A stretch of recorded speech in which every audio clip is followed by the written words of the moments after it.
தீர்க்க சுமங்கலி பவா, தீர்க்க சுமங்கலி பவா, தீர்க்க சுமங்கலி பவா. சாவித்திரி, நீயுடைய தோழியும் ஏதோ முக்கியமான பிரச்சனை சிக்கி தவிப்பது போல் எனக்கு துணிகிறது. நான் இந்த இடத்துல இருக்கும் பட்சத்திலே உங்கள் இருவருடைய பிரச்சனைக்கு ஏதுமாக விக்கிறேன் மாளிகை.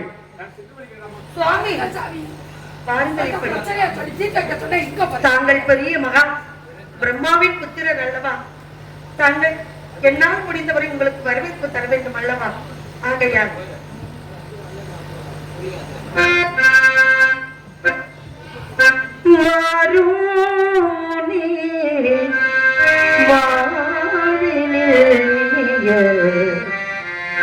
வணக்கம் செய்திடுவே பொன்னோ பூவிழி மாதோ காதலே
சத்தியவாணி, நீ காதல் மனம் செய்ய காத்துக் கொண்டிருக்கிறேன்.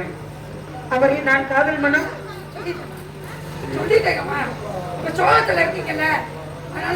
ஆமாம் சுவாமி, என் தோழியர் சொன்னது அனைத்து உண்மை சுவாமி. சத்தியவாணி, நான் சாமானியப்பட்டவனா? குலத்திலும் நலத்திலும் இன்னும் ஆஸ்தானத்திலும் அனுஷ்டானத்திலும் சகல வகையிலும் சிறப்புடையவன் தான். அவன் சிறப்புகளை நான் எடுத்துக் கூறுகிறேன் அம்மா.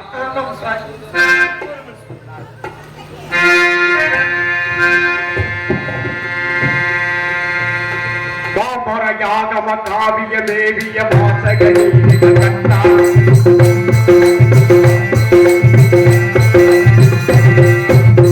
பாமரயாகம காவிய மேவிய வாசகனே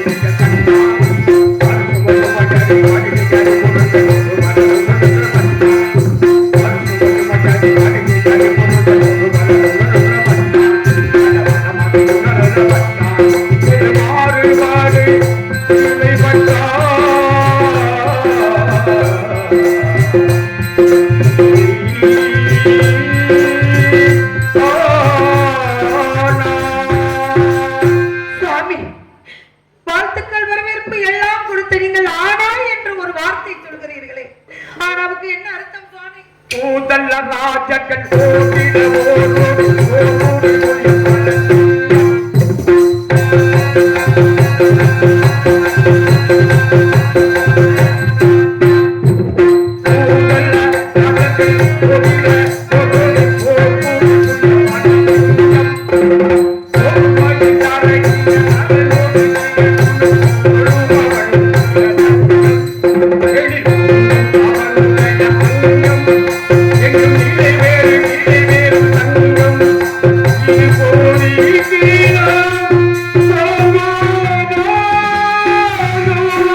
பிராயமே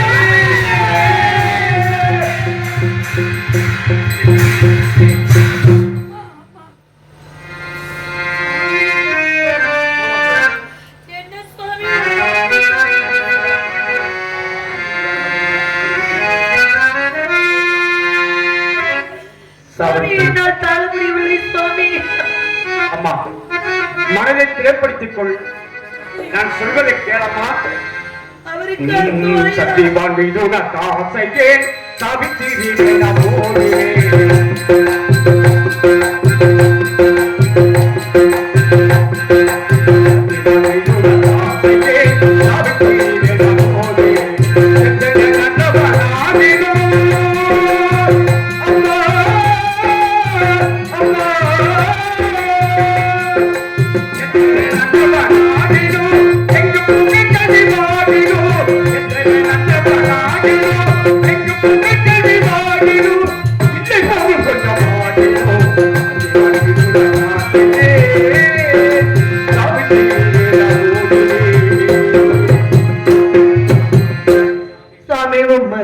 தர்மமா சாட்டியில் வர்மமா சுவாமி உமக்கெது தர்மமா சாட்டியில் வர்மமா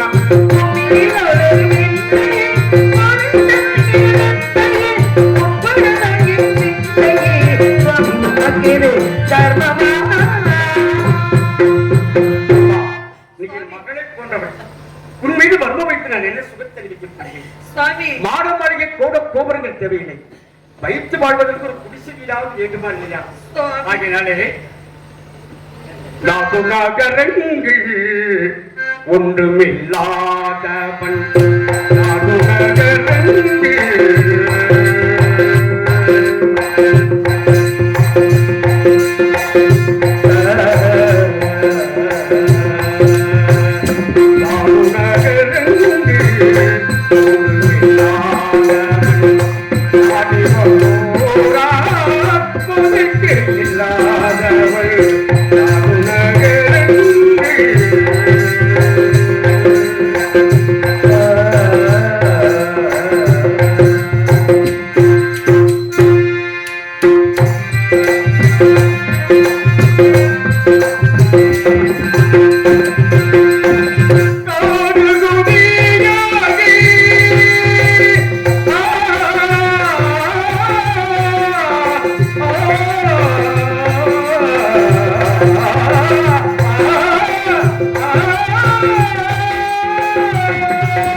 பரவாயில்லை. அவர் என்றைக்கு நினைத்தேனே அன்றைக்கே கணவனாக மனதில் ஏற்றுக்கொண்டேன். வாழ்ந்தால் அவருடன் வாழ வேண்டும் என்ற மனக்கோட்டை கட்டியிருக்கின்றேன். நாடு நகரங்கள் எதுவும் இல்லை என்று சொல்லீர்களே சுவாமி. ஆனால் நான் உங்களுக்கு என்ன சொல்கிறேன் என்றால், ஆற்று வெள்ளம் போல செல்வம் வந்து போகும்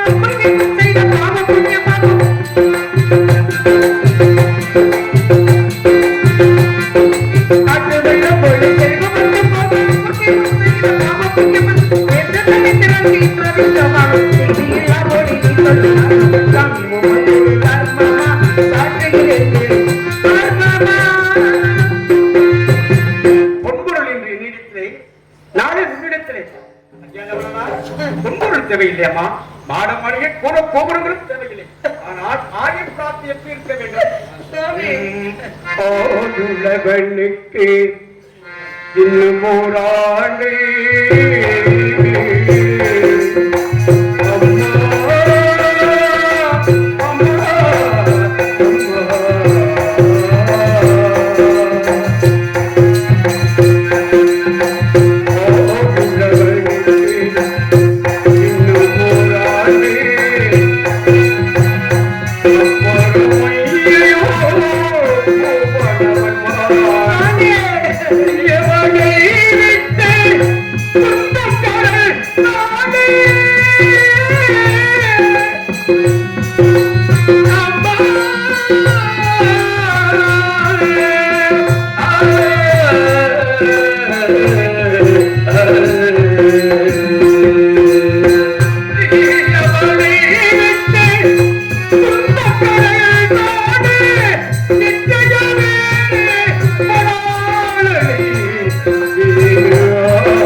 வாழ்ந்து கொண்டிருக்கின்றார்கள்.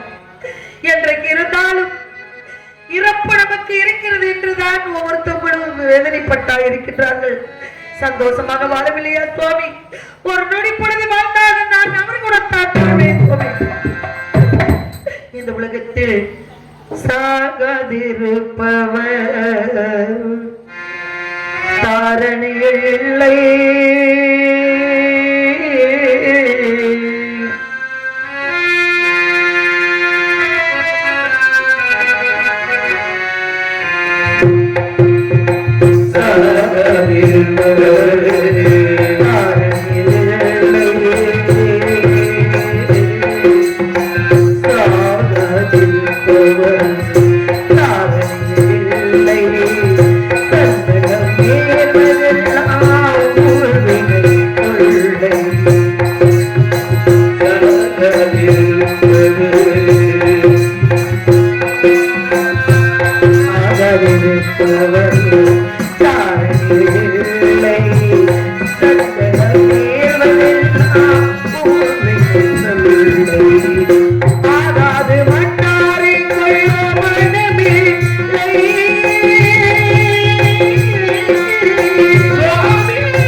இந்த உலகத்தில் எல்லோரும் இறந்து விடுவார்கள் சுவாமி.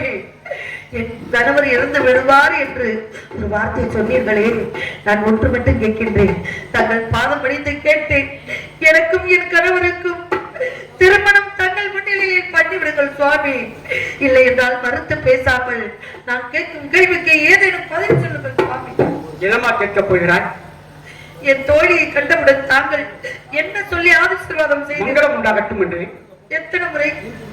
ஒரு முறை. இந்த சாவித்திரியை பார்த்தவுடன் என்ன சொல்லி ஆசீர்வாதம் செய்து தீர்க்க சுமங்கலி பவா, தீர்க்க சுமங்கலி பவா, தீர்க்க சுமங்கலி பவா என்று 3 முறை ஆசீர்வாதம் செய்தீர்கள் அல்லவா? யாரு ஆசீர்வாதம் கொடுத்தது? தாங்கள் தானே. நீங்கள் யாருடைய பிள்ளை? பிரம்மபுத்திரன். யாருடைய உங்கள் தாய் யார்? கலைமகள். கலைவாணி வாக்கில் இருக்கிறார். எல்லோரும் வாக்கிலும் அவள் தாயாக இருந்தாலும் உங்கள் வாக்கிலும் இருக்கிறார் அல்லவா? அப்படி இருக்கும் பொழுது தங்கள் வாக்காலை நான் சுமங்கலி என்று சொல்லிவிட்டீர்களே, தீர்க்க சுமங்கலி பாவா, தீர்க்க சுமங்கலி பாவா, தீர்க்க சுமங்கலி பாவா என்று மும்முறை சொல்லும் போது அப்பொழுது தாங்கள் வாக்கு கொடுத்து விட்டீர்கள் தானே என்று அர்த்தம்.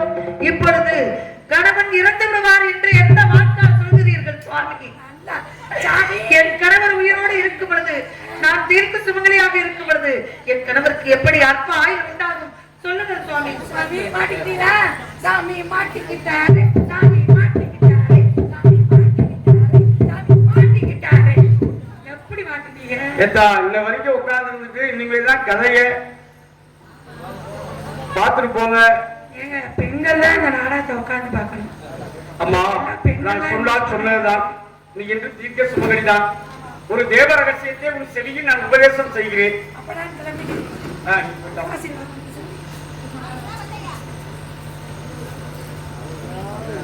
தேவியை பூஜை செய்வார், தேவியை பூஜை செய்வார், புகழ்ந்தார் திருவுள் மகமெல்லாம்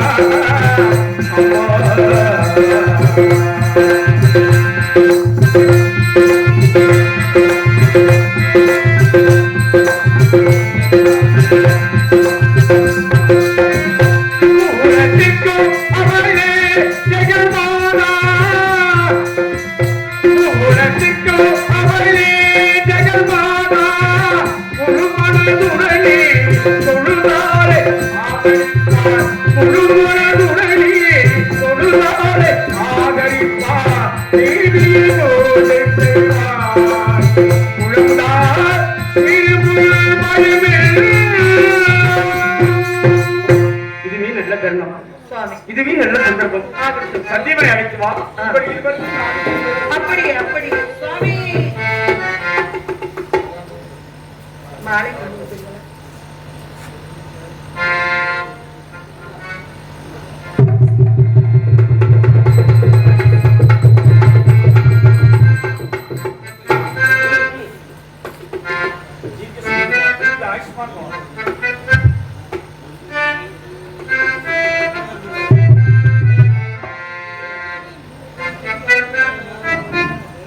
அன்பார்ந்த கலாரசிக பெருமக்களே, இந்த நாடகத்தின் உச்சகட்டமே இனிமேல் தான்.